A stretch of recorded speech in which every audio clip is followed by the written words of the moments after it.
बता दें आपको कि कांग्रेस की बैठक खत्म हो चुकी है। इस वक्त की सबसे बड़ी खबर, कमलनाथ बैठक ले रहे थे तमाम प्रत्याशियों की। 230 प्रत्याशियों को पीसीसी बुलाया गया था और अपडेट आपको दे दें कि बैठक खत्म हो चुकी है। सभी प्रत्याशियों के साथ हार जीत की समीक्षा हुई, लेकिन हार को लेकर सबसे ज्यादा चर्चाएं हुई है। विधानसभा वार ये समीक्षा की गई, प्रत्याशियों से बातचीत की गई।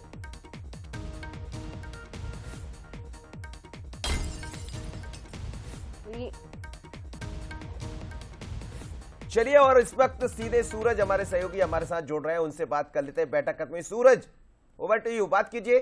सूरज, बात कीजिए।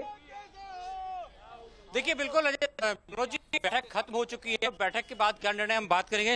नेता प्रतिपक्ष अजय सिंह जी निकल के आई है, लेकिन ये समीक्षा कांग्रेस पार्टी की अंदरूनी मामला है, इसको आपके स्तर पर अभी बताने लायक नहीं। लेकिन सर, विधायकों ने क्या बताया, हार का कारण क्या बताया, आखिर वो क्यों हारे?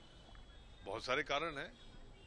अब बहुत सारे कारण में और थोड़ा और अध्ययन होगा, उसके बाद फिर निष्कर्ष निकले। मेजर कारण बता दीजिए, आखिर कुछ बड़े कारण जो आपको लगते हैं कि हाँ, इनके कारण हार हुई है। नहीं, ऐसा कुछ नहीं, बहुत सभी मेजर है। अब सूरज, ईवीएम का पूछ लीजिए। ईवीएम पर बात हुई क्या? ईवीएम पर कारण से जीतेगा और क्या बात होगी? ईवीएम को लेकर सवाल उठाए जा रहे थे, क्या ईवीएम को लेकर से सवाल उठा रहे थे, क्या कहेंगे? मैंने आपसे कहा बहुत सारे कारण हैं, उसमें ईवीएम का भी, कुछ लोगों ने ईवीएम के बारे में चर्चा की, कुछ लोगों ने लाडली बहना की कितने कारण हो सकते हैं। आपके यहाँ ना लाडली बहना भी नहीं चली, आप जीत कर आए हैं। ईवीएम कहा ना, जीतने वाले लोगों का दूसरी वो है कि भाई हम कम से जीते, हार उससे जीते। नेता प्रतिपक्ष को लेकर क्या कहेंगे आप, कौन बनेगा नेता प्रतिपक्ष? ये पार्टी तय करेगी। और संगठन को लेकर भी कुछ बातचीत हुई क्या? नहीं, कुछ बात नहीं। तो खासतौर से हार के कारणों पर मनोज जी चर्चा हुई है, और भी लोगों से बात करने की कोशिश करेंगे। सभी का यही कहना है कि हारने को लेकर अलग अलग कारण है, कुछ और भी लोग हैं, उनसे भी बात करने की कोशिश कर लेते हैं। बैठक खत्म हो चुकी है, कमलनाथ निकल गए हैं, लेकिन खासतौर से कई स्थानों पर यही बात आ रही है कि जो हारे हैं वो कह रहे हैं कि ईवीएम मैनेज हुई है, और जो जीते हैं वो ये कह रहे हैं कि वो जीतकर इसलिए आए हैं क्योंकि उनकी जनता ने उनका साथ दिया है। तो अलग अलग तरीके से हार और जीत को लेकर जो है वो दावे किए जा रहे हैं। कुछ और भी लोग हैं।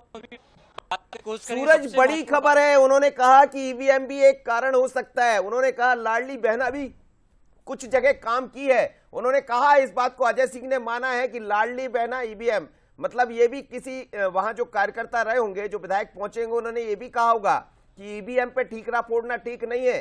कुछ लोगों ने ये भी कहा होगा कि लाडली बहना कमाल कर गई। ये बड़ी बात कही, अजय सिंह ने ये माना है। आप दोनों बातें बहुत महत्वपूर्ण है। इसके अलावा एक नया इनपुट ये भी आ रहा है मनोज जी, खासतौर से कई नेताओं ने ये भी कहा है कि उन्हें वरिष्ठ नेताओं का साथ नहीं मिला है, जैसे कि भारतीय जनता पार्टी में मिलता है कि अलग अलग क्षेत्र के नेता दूसरे विधानसभा क्षेत्र में जाते हैं और वहां कहीं ना कहीं पार्टी को मजबूत करते हैं। ऐसा उनके साथ नहीं हुआ, कोई बड़ा नेता उनके क्षेत्र में नहीं गया। जबकि बीजेपी से अमित शाह, प्रधानमंत्री नरेंद्र मोदी, राजनाथ सिंह, मुख्यमंत्री कई बार गए। तो कहीं ना कहीं एक वजह ये भी बताई जा रही है। दूसरी वजह लाडली है ना, जिसको लेकर लगातार बीजेपी ने प्रचार किया है, और चुनाव कि जब होना था 12 तारीख को मतदान, 15-17 तारीख को मतदान होना था, उसके एक हफ्ते पहले ही लाडली बहना का जो पैसा है वो भी पहुंचा था। तो कहीं ना कहीं अलग अलग योजना है। मैं एक महिला विधायक और उनसे भी बात करेंगे।